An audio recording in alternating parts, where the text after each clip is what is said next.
अस्सलामुअलैकुम, आप देख रहे हैं के न्यूज़ HD। मैं हूं हारिस अली शाह गिलानी। चलते हैं आज की अहम खबरों की तरफ। खबरों का सिलसिला आगे बढ़ाते हुए रुक करेंगे आरिफवाला का। आरिफवाला के नवाई गांव टिब्बी लाल बेग के अस्पताल में अरसा 5 माह से मेडिकल ऑफिसर तैनात ना हो सका। अस्पताल में आने वाले मरीज मुनासिब चेकअप ना होने से सख्त परेशानी में मुब्तला हैं। लिए चलेंगे हमारे नुमाइंदे मिर्जा फहद अली फूल की इस रिपोर्ट में मुलाजा कीजिए। आरिफवाला के इलाके गांव टिब्बी लाल बेग में बुनियादी मरकज़ सेहत में अरसा 5 माह से मेडिकल ऑफिसर की सीट खाली है। 5 माह से कबर ट्रांसफर के बाद ताहाल कोई भी डॉक्टर तैनात न किया जा सका, जिस पर अस्पताल में आने वाले मरीज मुनासिब इलाज मुआवजा न होने से अजियत से दो चार हैं।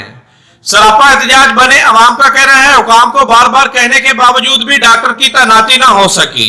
यहाँ पर अपना मरीज चेकअप करवाने के लिए आए थे, लेकिन यहाँ पर डॉक्टर मौजूद नहीं है। हमें काफी ज्यादा परेशानी और मुश्किलात का सामना है। हम सीओ हेल्थ से मुतालबा करते हैं कि यहाँ पे डॉक्टर को तैनात किया जाए ताकि इलाका मकीन उस डॉक्टर से मुस्तफीद हो सके। अस्पताल अपना मरीज चेक करवाने वास्ते आए हैं। बाकी सारिया लेडी हेल्थ वर्कर डिस्पेंसर वगैरह है, लेकिन MBBS डॉक्टर इतने मौजूद नहीं है।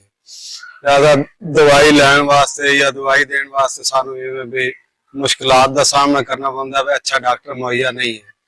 ਅਸੀਂ सीओ हेल्थ ਦੀ ਅੱਗੇ ਅਪੀਲ ਕਰਨੇ ਆ ਕਿ ਸਾਨੂੰ ਇੱਥੇ MBBS ਡਾਕਟਰ ਤਾਇਨਾਤ ਕੀਤਾ ਜਾਵੇ ताकि ਸਾਡੇ ਜਿਹੜੇ ਮਰੀਜ਼ ਨੇ ਅੱਗੇ ਜਾਣ ਵਾਸਤੇ मुश्किल होती है वो ਇੱਥੇ हल की जावे। इलाके के लोगों ने मुतालबा किया है कि हंगामी बुनियादों पर अस्पताल में डॉक्टर की तैनाती की जाए ताकि तिब्बी सहूलियात से मुस्तफीद हो सकें। मजीद खबरों और अपडेट्स के लिए हमारे साथ रहिएगा। तब तक के लिए अपना ख्याल रखिएगा। अल्लाह हाफिज।